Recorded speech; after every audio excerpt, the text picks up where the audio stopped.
ஸ்ரத்தையா கதை சொல்லியோ கேட்டாலோ என்ன கிடைக்கும்னா கைவல்யைக்கும் பிரயோஜனம். உங்க ஆத்து வாசல்ல கதவை தட்டின்னு வந்து நிற்கும் முக்தி. எந்த முக்தினா நீ கஷ்டப்பட்டு தேடி பல மார்க்கங்கள்னால அடைய முடியாத முக்தி. பாகவதத்தை ஸ்ரத்தையா 2 மணி நேரம் கேட்டுட்டு வந்தேன்னா அந்த கைவல்யைக்கம் பிரயோஜனம்ங்க முக்தி இருக்கே, சதுர்வித பல சித்தியர்த்தம், சதுர்வித புருஷார்த்தம் இருக்கே, அது உங்க ஆத்து வாசல்ல வந்து கையை கட்டின்னு நிற்கும். எதனாலன்னா இந்த பாகவதம் அதையும் கொடுக்கக்கூடியதான கிரந்தம். லௌகீகமா பார்த்தோம்னா கஜேந்திரன் ஸ்தோத்திரம் பண்ணும் போது சொல்றார், இந்த பகவான் எப்பேற்பட்டவர்னா சதுர்வித பல புருஷார்த்தத்தையும் கொடுக்கக்கூடியவர். 4 கைகள் எதற்கு இருக்கு பகவானுக்குன்னா தர்மம், அர்த்தம், காமம், மோட்சம். இது 4த்தையும் கொடுக்கறதுக்காக தான் பகவானுக்கு 4 கைகள் இருக்கும். அதுபோல லௌகீகமா பார்த்தா இந்த பணம், காசு, வீடு, வாசல் எல்லாத்தையும் கொடுக்கும் இந்த பாகவதம். அது மட்டுமானா கைவல்யைக்கம் பிரயோஜனம்னு கைவல்யத்தையும் கொடுக்கக்கூடியது பாகவதம். அது மட்டுமானா ஞானான்முக்தின்னு இருக்கே, அதையும் கொடுக்கக்கூடியது இந்த பாகவதம். அப்பேற்பட்ட உயர்ந்த கந்தம், இப்பேற்பட்ட தகுதி உள்ள பாகவதம் உயர்ந்த கிரந்தம்ங்கிறேள். இது நம்மளுக்கு சுலபமா கிடைச்சிருக்கே. சுலபமா கிடைச்சதுனால நம்மளுக்கு அருமை தெரியல. எப்படி இருந்தா கிடைக்கும், என்ன புண்ணியம் பண்ணா அந்த பாகவத சிரவணம் கிடைக்கும் அப்படின்னா, உத்தராயண புண்ணிய காலத்துல ஒரு மனுஷன் தனக்கு நிகரா தன்னுடைய எடைக்கு நிகராக தங்கத்தை துலாபாரம் பண்ணி யார் ஒருவன் கொடுக்கிறானோ, கொடுத்திருந்தான்னா பூர்வ ஜென்மத்துல கொடுத்திருந்தான்னா அந்த புண்ணியம் அப்படி இருந்ததுன்னா தான் பாகவதம் ஒரு மணி நேர பாகவதம் 2 மணி நேர பாகவத சிரவணம் கிடைக்கும்ங்கிறார். தன்னுடைய எடைக்கு நிகராக தங்கதானம் பண்ணாதான் பாகவத சிரவணம் கிடைக்கும். அப்பேற்பட்ட பாகவதம் உயர்ந்த கிரந்தம். அது மட்டுமானா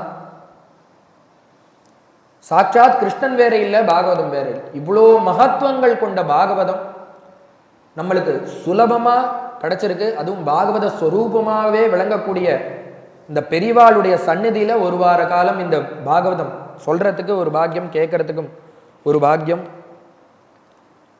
இந்த பாகவதம் எப்படி நம்மளுக்கு கிடைக்கிறது, எந்த ரூபமாக கிடைக்கிறதுன்னா, எந்த ஒரு கிரந்தத்துக்கும் நேரடியாக இருக்காது. ஒருத்தர் சொன்னதாக சொல்லிதான் நம்ம கிட்ட இந்த கிரந்தம் கிடைக்கும்.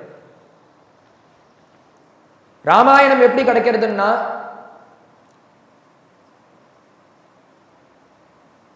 வேதவேத்யே பரே பும்சி ஜாதே தசரதாத்மஜே வேஜ பிராச்சேத சாதாசீத்து சாட்சாத் ராமாயணாத்மனா. வேதவேத்யனான பகவான் மேலேந்து பார்க்கறான், நம்ம யாருக்கு குழந்தையாக பிறப்போம் அப்படின்னு பார்க்கறான். அப்புறம் அவருக்கு ததா தசரதம் இருப்போம்னு அந்த தசரதன் கண்ணில் படுறார். உடனே அவர் என்ன பண்றார், வேதவேத்யனான அந்த பெருமாள் அந்த தசரதனை வியாஜமாக வைத்துக்கொண்டு ராமச்சந்திர பிரபுவாக அவதாரம் பண்ணார். வேதவேத்யன் பிறந்துட்டான். வேதம் என்ன பண்ணலான்னு பார்த்தது, யாரை வச்சுட்டு அவதாரம் பண்ணலான்னு பார்த்தது, வேத பிராச்சேத சாதாசீத்து சாட்சாத் ராமாயணாத்மனா. அந்த வால்மீகி மகரிஷியை வியாஜமாக வைத்துக்கொண்டு அவருடைய வாக்கின் மூலமாக ராமாயணம்ங்கிற கிரந்தமாக வெளியில லோகத்துக்கு வந்து பிரம்மா பகவான் பிரம்மா இடத்துல உபதேசம் பண்ணார். பிரம்மா நாரதருக்கு உபதேசம் பண்ண, நாரதர் சோகத்துல இருக்கிற காலத்துல வால்மீகி மகரிஷிக்கு வந்து உபதேசம் பண்ண, அந்த ராமாயணத்தை அவர் உபதேசம் பண்றார். யாருக்குன்னா, கிரந்தத்தை பண்ணி முடிச்சுட்டார், யாருக்கு உபதேசம் பண்ணலான்னு காத்துன்னு இருக்கார். பண்ற காலத்துல லவகுச்சால் வந்து நமஸ்காரம் பண்ண, இவாளே சிஷ்யாலா இருக்கிற காலத்துல வெளியில போய் ஆள் தேடணுமா, இந்த குழந்தைகளுக்கே உபதேசம் பண்ண. உடனே அந்த ராமாயணத்தை உபதேசம் பண்ற. அந்த ராமாயணத்தை அந்த குழந்தைகள் எங்க போய் பாடினான்னா, அஸ்வமேத மகாமண்டபத்துல இந்த ராமச்சந்திர பிரபுவுக்கு முன்னாடி போய் அந்த குழந்தைகள் கான ரூபமாக இந்த ராமாயணத்தை பாடினான். மெட்டு கட்டி ஸ்வரம் போட்டு பாடினான். என்ன அந்த ராமாயணத்துக்கு பெருமன்னா, அந்த ராமன் சரித்திர நாயகனா இருக்கக்கூடிய ராமன் இருக்கிற காலத்திலேயே அவருடைய கிரந்தத்தை ஒருத்தர் அரங்கேற்றபடி ஒருத்தர் செய்து அதை அந்த குழந்தைகள் அந்த நாயகனுக்கு முன்னாடியே அந்த ராமாயணத்தை அரங்கேற்றம் பண்ண. எப்படி ராமாயணம்ங்கிறது வால்மீகிய ஒரு வியாஜமாக வச்சுட்டு இந்த பூலோகத்துக்கு வந்ததோ, அது போல இந்த பாகவதம்ங்கிறது எப்படி யாரை வியாஜமாக வச்சுட்டு வந்ததுன்னா, பகவான் வந்து நாரதர் இடத்துல உபதேசம் பண்ணார். நாரதர் தன்னுடைய சிஷ்யரான வியாசாச்சாரியாளுக்கு ஒரு காலத்துல சோகமா இருக்கிற காலத்துல இந்த சதுஷ்லோகி பாகவதத்தை உபதேசம் பண்ண அந்த வியாசாச்சாரியாளுடைய புள்ள சுகாச்சாரியார் புத்திரர். அவர் ஒரு சமயம் வந்து இவர்கிட்ட அத்தியன கிரமத்தில் இந்த பாகவதத்தை கத்துக்க, அந்த சுகாச்சாரியால் ஆபத்து காலத்துல ஓடி வந்து அபயம்னு காலில் விழுந்த பரீட்சித்து அவருக்கு இந்த பாகவதத்தை உபதேசம் பண்ண, அந்த உபதேச காலத்துல பல கோடி ரிஷிகள் இருந்து கேட்டா அந்த கங்கா தீரத்துல, அதுல ஒருத்தரா இருந்து கேட்டவர் சௌனகாதி மகரிஷிகள், சூத பௌராணிகர். அந்த சூத பௌராணிகர் சொல்லும் வியாஜமாக தான் நம்மளுக்கு இந்த பாகவதம் கிடைக்கும். ஆனா உண்மையாக யாரு முகமா கிடைச்சதுன்னா சுகமுகாத்து அமிர்த திரவ சம்யதம் பண்ணது வியாசாச்சாரியாளா இருந்தாலும் யார் முகமா கிடைச்சதுன்னா சுகமுகாத்து அமிர்த திரவ. சுகாச்சாரியால் சொன்னதாக தான் நம்மளுக்கு இந்த பாகவதம் கிடைக்கிறது. ஸ்ரீமத் பாகவதம் சாஸ்திரம் கலௌ கீரேன பாஷிதம். சுகாச்சாரியால சொன்னப்பட்டதான பாகவதம். இந்த பாகவதம் நம்மளுக்கு கிடைச்சிருக்கே எப்படின்னா, ஜென்மாந்தரே பவேத் புண்ணியம் ததா பாகவதம் லபேத். ஜென்மாந்தரத்துல புண்ணியங்கள் பண்ணியிருந்தாதான் இந்த பாகவதம் கிடைக்கும். இதுதான் யதார்த்தமானா ரிவர்ஸ்ல எடுத்துக்கணும். பாகவதம் இப்ப நம்மளுக்கு 2 மணி நேரம் கிடைச்சிருக்கே, என்ன அர்த்தம்னா புண்ணியம் இருக்குங்கிறதுனால தான் நம்மளால இங்க உட்காரவே முடியும். இந்த பாகவதம் இப்ப சப்தாகம் நடக்கிறதுன்னு எத்தனையோ பேருக்கு கண்ணில் போஸ்டர் பட்டிருந்தாலும், இல்லை விஷயம் தெரிஞ்சிருந்தாலும், இல்லை ஃபோன் மூலியமாக தெரிஞ்சிருந்தாலும், இல்லை இந்த தெருவிலேயே பல பேருக்கு தெரிஞ்சிருந்தாலும், எல்லாரும் வந்து இங்கே உட்காந்துடவும் மாட்டா, எல்லாரும் வந்து கேட்டுடவும் மாட்டோம். என்ன என்ன எழுதியிருக்கணும்னா, இந்த பாகவத சிரவணம் 2 மணி நேரம் ஒரு ஜீவனுக்கு கிடைக்கணும்னு பிரார்த்தம் யாருக்கு பகவான் எழுதியிருக்காரோ அவளுக்கு மட்டும்தான் இந்த பாகவதம் கிடைக்கும். ஜென்மாந்தரத்துல புண்ணியம் பண்ணதுனால பாகவதம் இல்லை, புண்ணியம் பண்ணியிருக்கிறதுனால தான் பாகவத சிரவணம் கிடைக்கிறது. கேட்கறையே அதனாலேயே நீ பண்ணியிருக்கங்கிறத தெரிஞ்சுக்கோங்கிறான். ஜென்மாந்தரே பவேத் புண்ணியம் ததா பாகவதம் லபேத் பரீட்சிதே கதா வக்தும் சபாயாம் சம்ஸ்திதே சுகே. இப்படி இருக்கக்கூடிய அந்த கிரந்தம் சுகாச்சாரியால் பரீட்சித்துக்கு உபதேசம் பண்ணார். சுதா கும்ப கிரகீத்வைவம் தேவாஸ்தத்ர சமாகமன். இதனுடைய பெருமை எப்பேற்பட்டது அப்படின்னா, இதனுடைய பெருமையை எடுத்து சொல்லணுங்கிறதுனால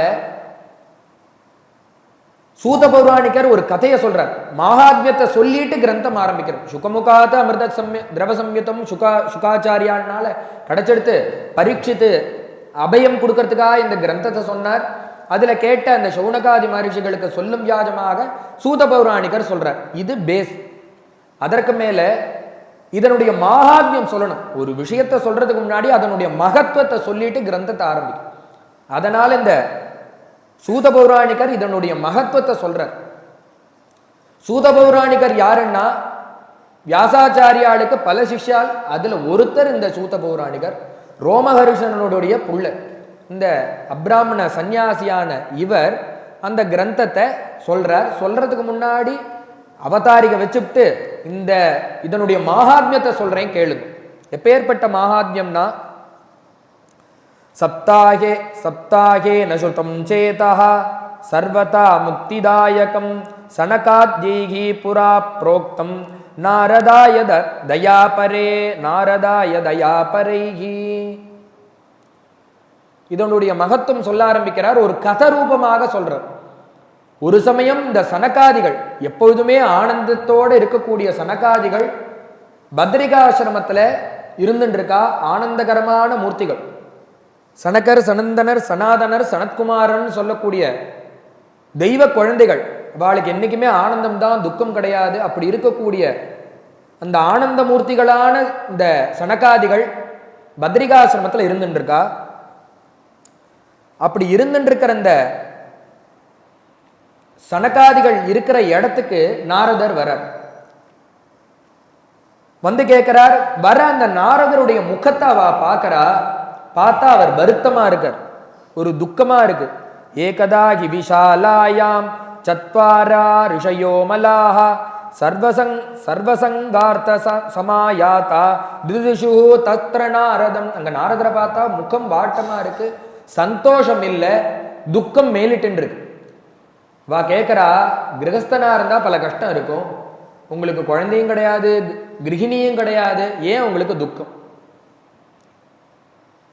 அது மட்டும் இல்லை, நீங்களோ பிரம்மச்சாரி கிரகஸ்தர்ல, உங்களுக்கு எப்பொழுதுமே பகவானோட பக்கத்திலேயே இருக்கேள், அவனுடைய நாமத்தை கானம் பண்ணிட்டே இருக்கேள், திரிலோக சஞ்சாரியா நாமத்தை கானம் பண்ணிட்டு கிரகஸ்தாசிரமத்திலேயே இல்லை, பிரம்மச்சாரி வேற, உங்களுக்கு துக்கங்கிறதே இருக்கக்கூடாது. ஆனா உங்க முகத்துல துக்கத்தினுடைய ரேகை தெரியறது, ஏன் உங்களுக்கு இந்த துக்கம் ஏற்பட்டு?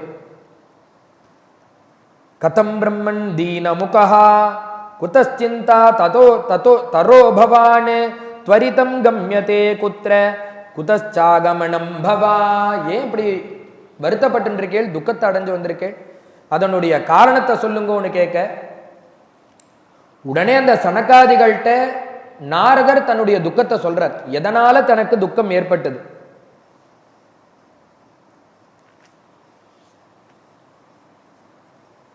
சனத்குமார்கிட்ட சொல்றார், நான் இந்த கலி தொடங்கின பிறகு மனசுக்கு சந்தோஷம் வேண்டி பல க்ஷேத்ராடனம் போனேன், பல ஊருக்கு போனேன்.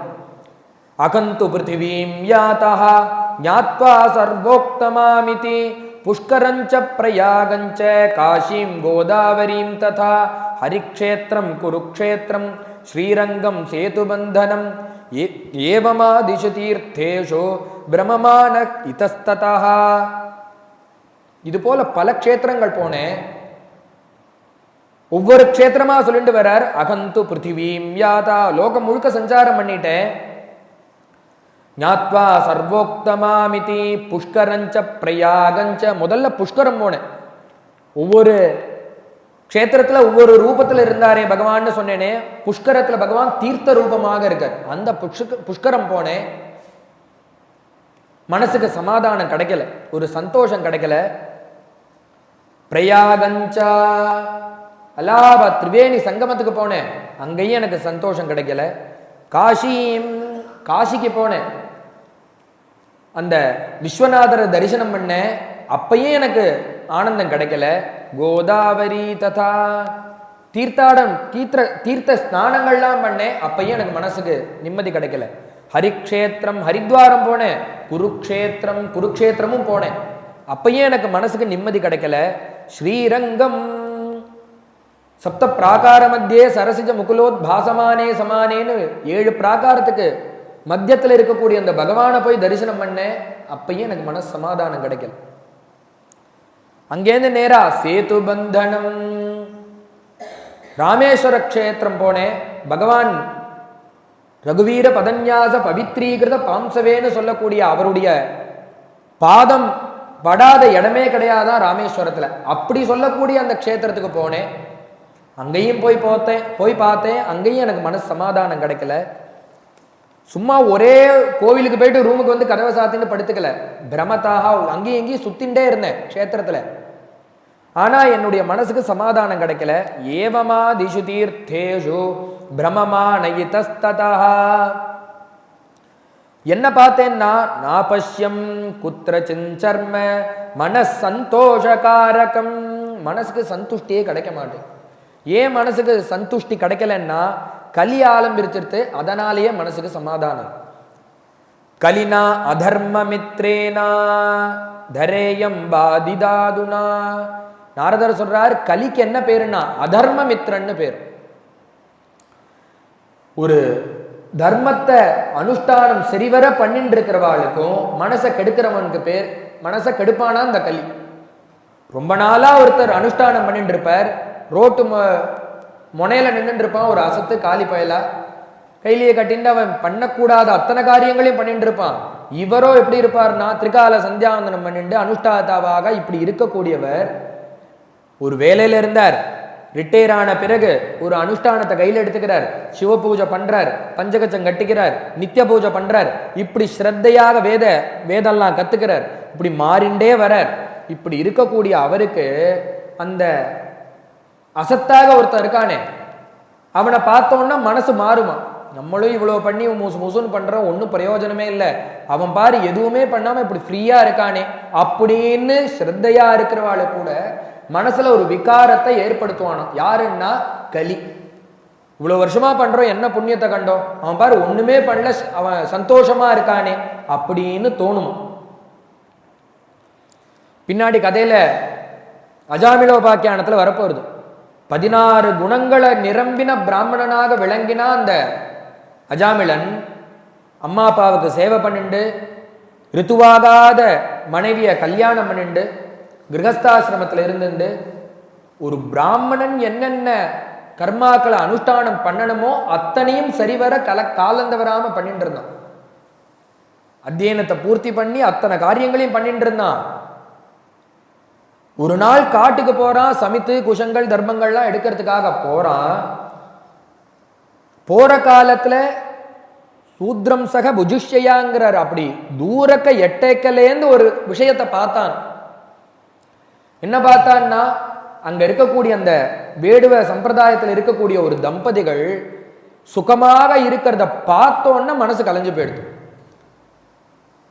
என்ன தோணித்துன்னா துர்புத்தியா மாறித்தான், அந்த பார்த்த தோஷம் மாறித்தான். என்னன்னா இவ்வளோ வருஷம் கஷ்டப்பட்டு அத்தியனம் பண்ணி ஒரு ரித்துவாகாத ஒரு பொண்ணை கல்யாணம் பண்ணிட்டு அம்மா அப்பாவுக்கு சேவை பண்ணிட்டு இவ்வளோ இருக்கு, இப்படி கஷ்டப்பட்டு இத்தனையும் பண்றோம், அவன் பாரு ஒண்ணுமே பண்ணாம காட்டுல சௌக்கியமா இருக்கான்னு அதை பார்த்தோன்னு மனசு தோணிது. எது உண்மையான சுகம்னா இதுதான் உண்மையான சுகம், அது தற்காலிகமான சுகம். ஆனா மனசுக்கு அப்படி ஒரு விகாரத்தை ஏற்படுத்திட்டான். உடனே என்ன பண்ணான்னா அந்த ரித்துவாகாத மனைவியை விட்டான், கிரகஸ்தாசிரமத்தை தியாகம் பண்ணான், அப்பா அம்மாவை விட்டான், குழந்தையில அவன் வீட்டை விட்டான். என்ன பண்ணான்னா நேரா போனா அந்த வேடுவனை அடிச்சு துரத்தினா. அந்த ஸ்திரீ கூட இவன் குடும்பம் நடத்த ஆரம்பிச்சுட்டான். யாரு? அஜாமிளன்.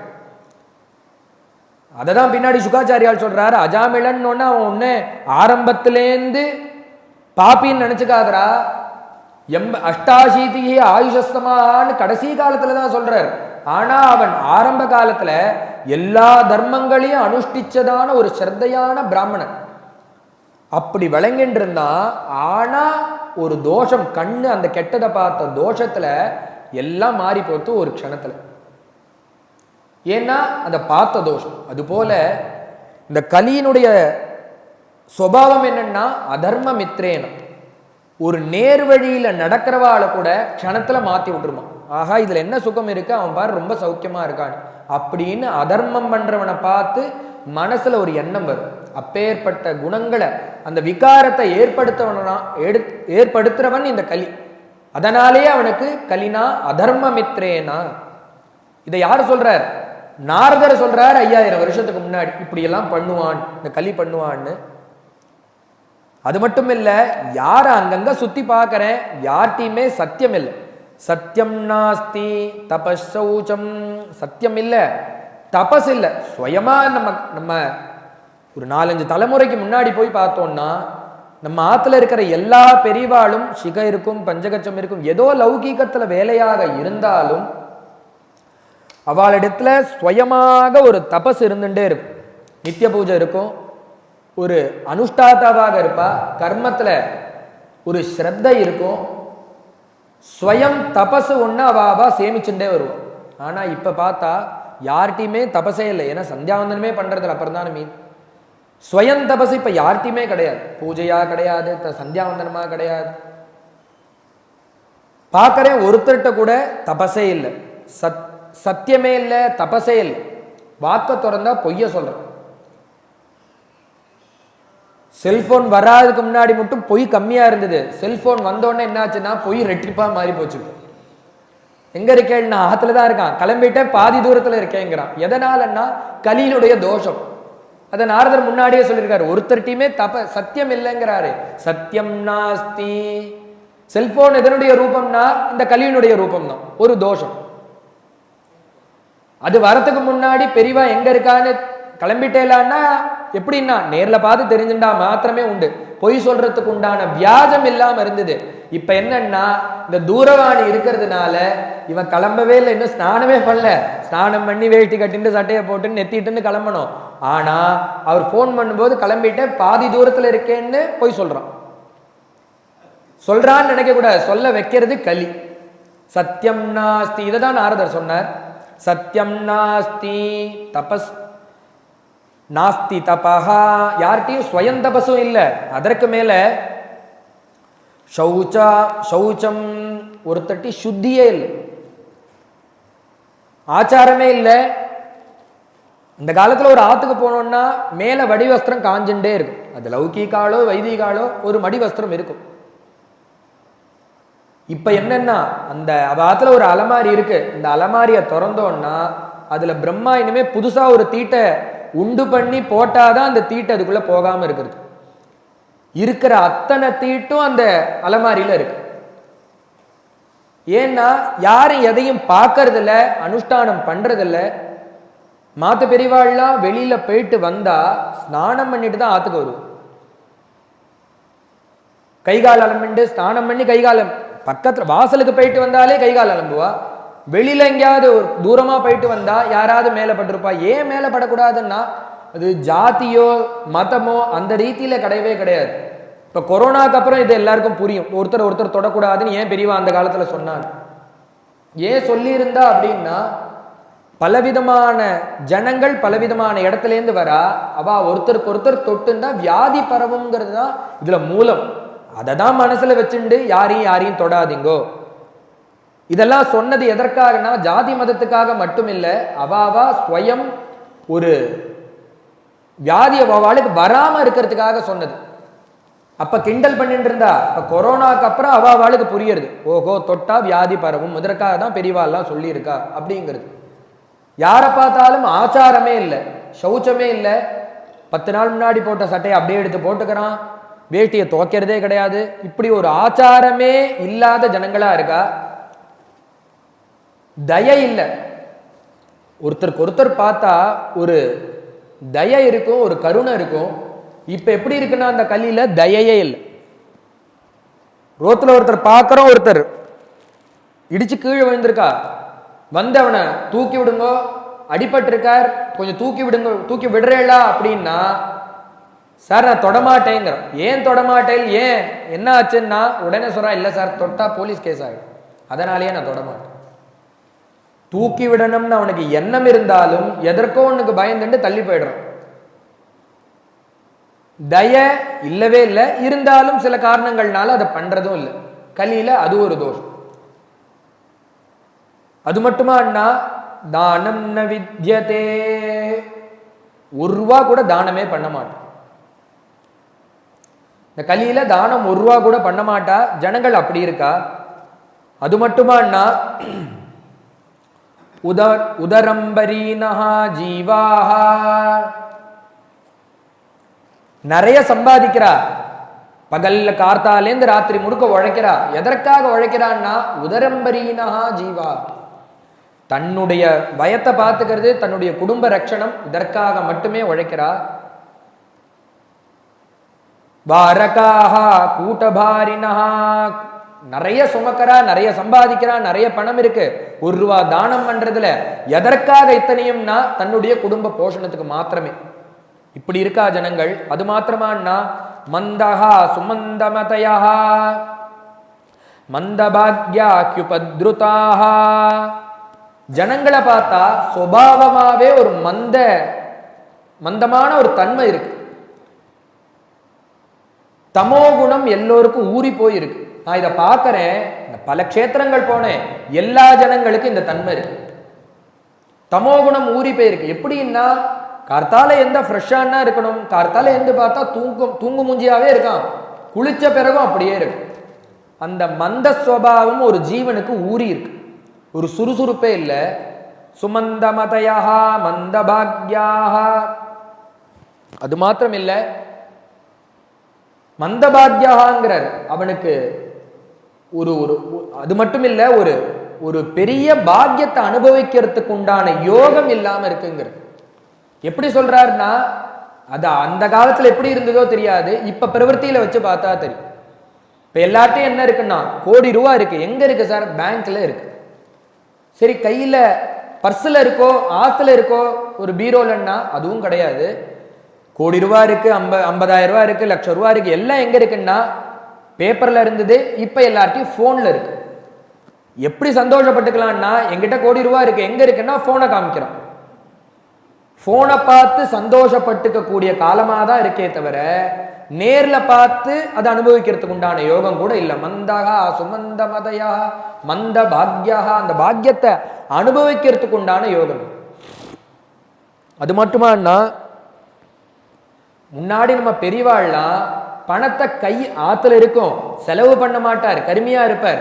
ஆனா ஆத்துல பீரோல இருந்துட்டே இருக்கும். அந்த பணத்தை பார்க்கறதுக்கு பாக்கியம், தொடர்றதுக்கு பாக்கியம். இப்ப என்னன்னா, அது முழுக்க போய் தொடர்றதும் இல்லை, பார்க்கறதும் இல்லை, போன்ல வர அந்த மெசேஜை வச்சுதான் எல்லாம் ஓடும். அது மாத்திரமா, முன்னாடி ஒரு பாட்டி இருப்பா, ஆத்துல இந்த வயசான அம்மா இருப்பா, வைரத்தோடு போட்டு இருப்பா, தொங்க தொங்க போட்டு இருப்பா. எவ்வளவு நாள்னா அந்த பாக்கியத்தை அனுபவிக்கிற அந்த பாக்கியத்தை அந்த பாட்டிக்கு இருந்தது, அதை போட்டு இருந்தா. இப்ப எப்படி இருக்குன்னா, ஒரு காதுல போட்டு இருக்கா அந்த அம்மா. எதை போட்டு இருக்கான்னா 10 ரூபாய் ஐட்டத்தை போட்டு இருக்கு. 10 ரூபாய்க்கு ஒன்ன போட்டு இருக்கா, டூப்ளிகேட்டை போட்டு இருக்காளே. ஒருவேளை வாத்துல இல்லையோன்னா கோடிக்கணக்கில் இருக்கு. எங்க இருக்கு? எல்லாம் லாக்கர்ல இருக்கு. அனுபவிக்கிறதுக்கு கொண்ட தங்கம் இல்லாம இல்ல, வெள்ளி இல்லாம இல்ல, எல்லாம் இருக்கு. எல்லாம் எங்க இருக்குன்னா லாக்கர்ல இருக்கு. இததான் சொல்றார் மந்தபாக்யா சுபத்ருதாக. இருக்கவே இருந்தாலும் அதை அனுபவிக்கிறதுக்கு யோகம் இல்லாம இருக்கு ஜனங்கள். அதையும் தாண்டி நம்ம போட்டுட்டோம்னா இப்ப இருக்கிற தங்க விலைவாசிக்கு அறுத்து கொண்டு போயிடுவோம். இப்ப இருக்கிற விலைவாசி அப்படி இருக்கு. அத நாரதர் சொல்றார், அந்த அனுபவிக்கிற யோகம் இல்லாம இருக்கு ஜனங்களுக்கு.